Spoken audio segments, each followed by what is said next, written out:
Wouldn't it be wonderful if we got to take God's appointed times, pay time off from work?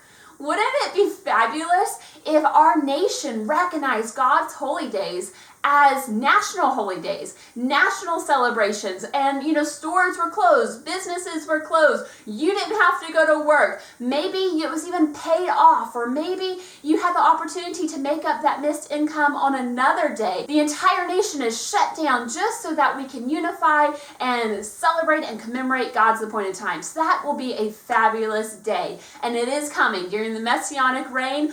Every nation will celebrate God's appointed times. No one's going to have to request off work on one of God's Shabbats. That's going to be a fabulous day.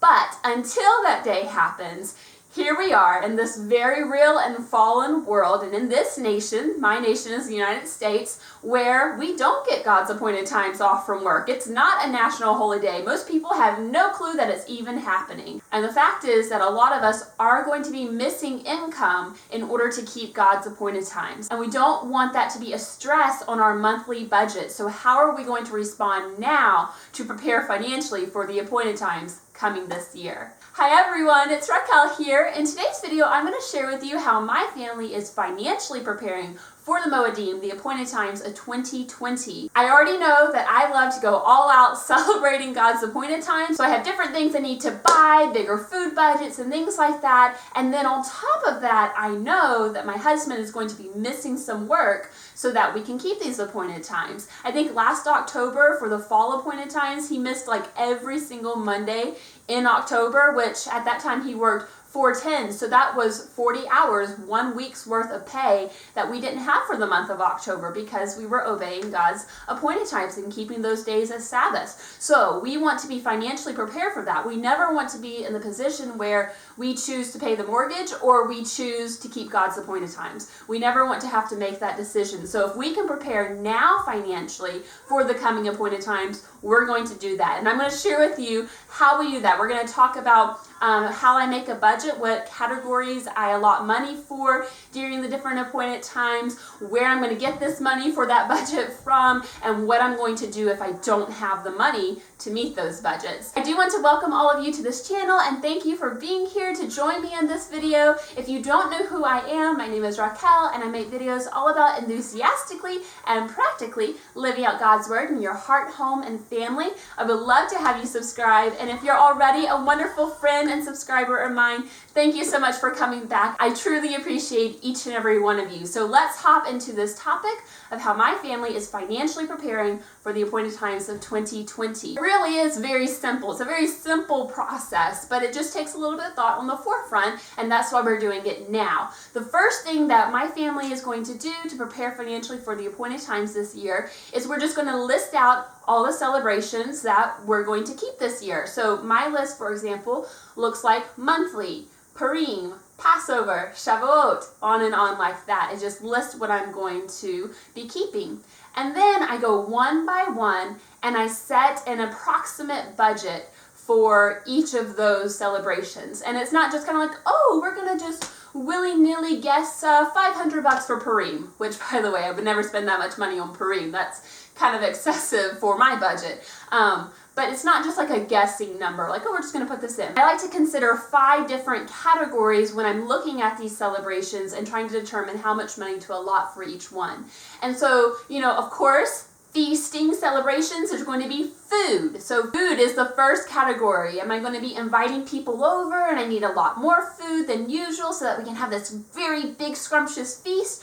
Am I going to be making or buying special foods for the feasting? The food budget is usually a little bit more expensive during those appointed times, so I like to allot some money for those. A second category that we consider are love gifts or gifts of charity. Particularly like to look at our community during these appointed times and reach out to them if we can. So sometimes that requires money. You want to give, a care package, or sometimes you want to donate things to your local domestic abuse shelter, toys for the kids, clothing, toothbrushes and hygiene products and things like that. And so it takes money to buy those things. So I like to allot money for that in the love gifts category. We also buy gifts for our children even during the counting the Omer. That's one of the ways we count the Omer. So that would be included in love gifts as well. Love gifts for our children and love gifts for others in our community and in our neighborhood. The third category I would encourage you to look at as you're setting these budgets would be decorations. I'm not a very big decorator. I'm not very good at it, honestly,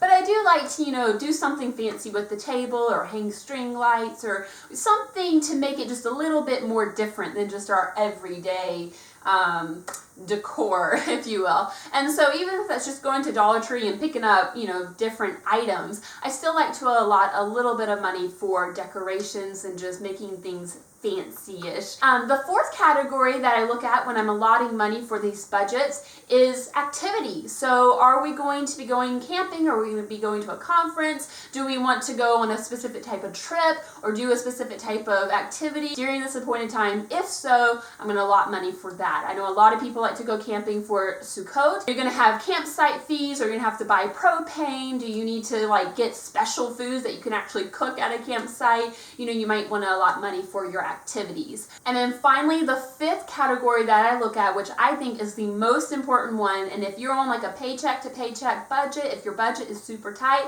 this fifth category is the one that I say, do your hardest to put some money into this category and leave all the others empty. This category is the most important, and that is your Shabbats where you're missing income. Like I mentioned, last October we had a whole week's worth of pay that we didn't have for the month of October. And so especially if you're on a tight budget and you need that income to meet your bills and just to feed yourselves your normal fare, you want to do what you can now to prepare for that missed income. So that's why, you want to plan ahead, like I showed you in my last video, for these Moedim of 2020. Know where they're at. Know which days you're going to need to take off from work, or your husband's going to have to take off from work.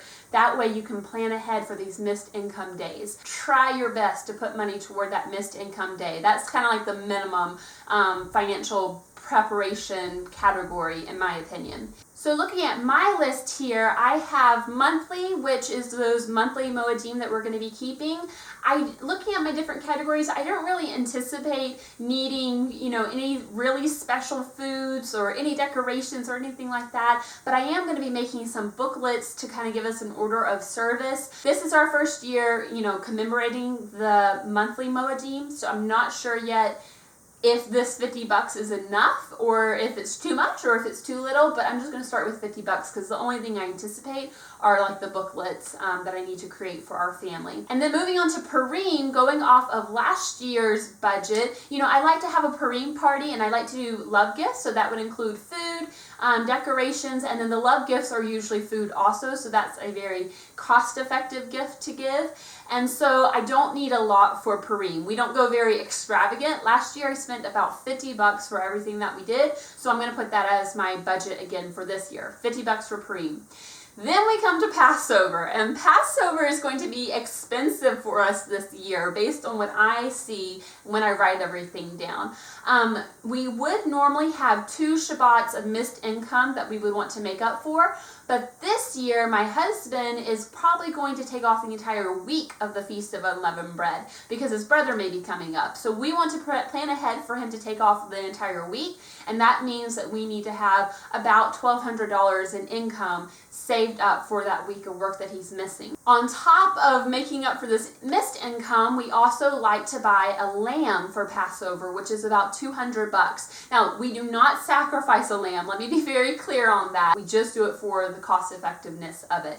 But that costs about $200 for a whole lamb in our area off of Craigslist. That's what we did last year, and it was excellent meat and a lot of meat. It was perfect. So we're doing that again this year. We need about $200 for it. On top of that, we are planning to have an intimate Passover at our home as well as a congregation Passover. So there's going to be food that we need to bring to those, special foods for our dinner party. I want to have kind of this decor/gift type thing going on, and so I need to have money for that. We're also going to be making matzah for the whole week, but I usually like to buy some matzah crackers from the store just in case, I don't get around to making the matzah for that day. So that's going to take some money.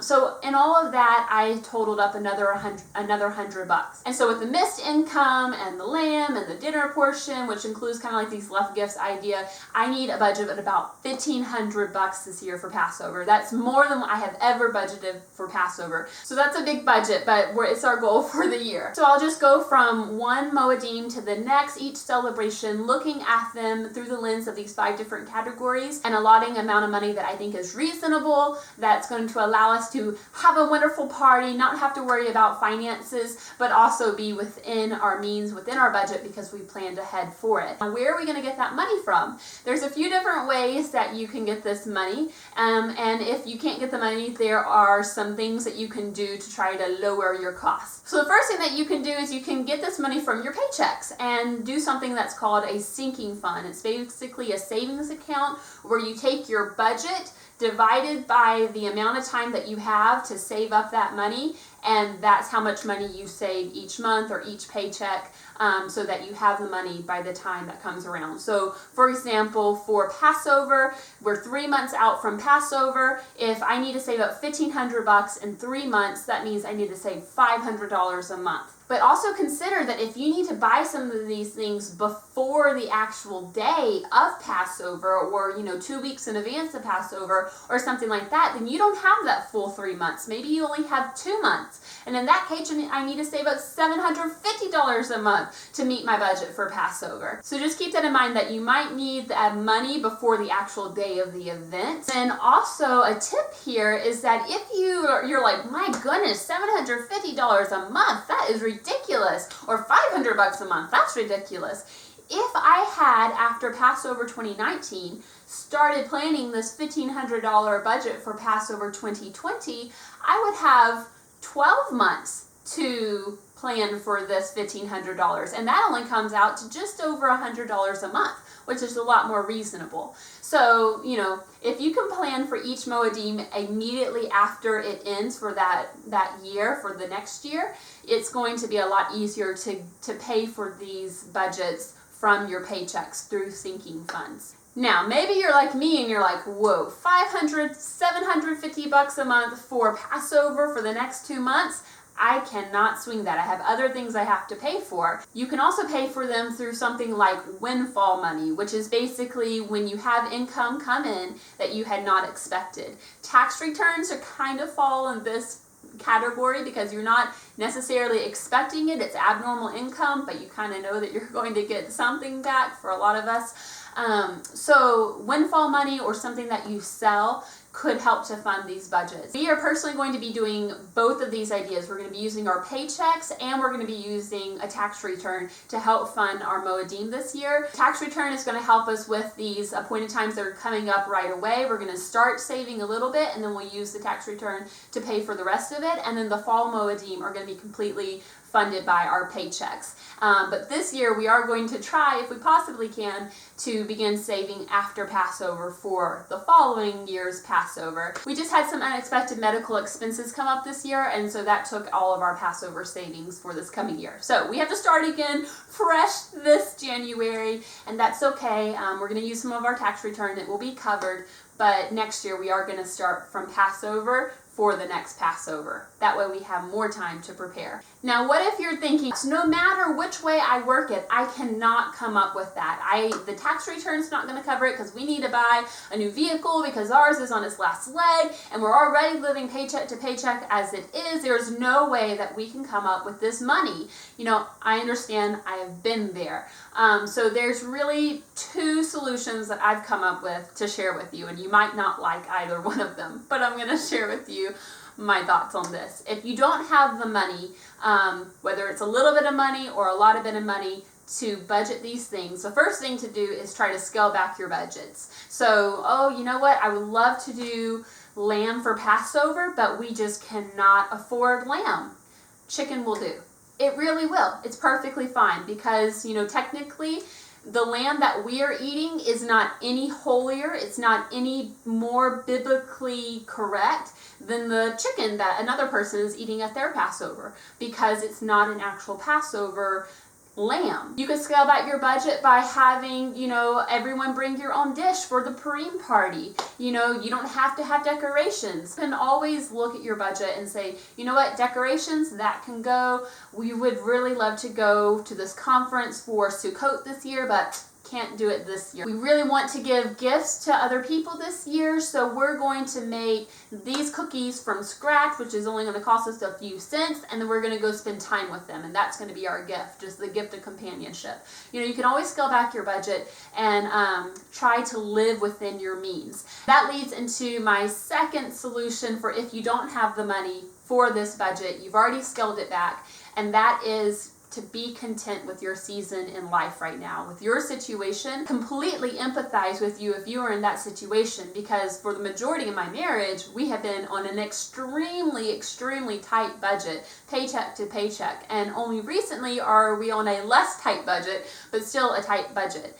And so we haven't been able to have these extravagant celebrations. And you know what? It's not about the type of food that you prepare. It's not about the decorations that you have. Having people over to your home, they can bring their own dishes. That's free. Reading through the Word of God during these Moedim, acting it out, having your kids do some type of skit or something, all of that is free. Singing songs is free. Having a bonfire outside with your kids is mostly free. I mean, you have the matches and maybe some lighter fluid, but you can still have an incredibly fulfilling and meaningful Moedim without all the fancy foods, without all the decorations, without a budget per se to enjoy them. Now, yes, if you are missing income, that is still going to hurt your budget, and the only thing that I can say is beans and rice, bean burgers, bean enchiladas, and try to lower something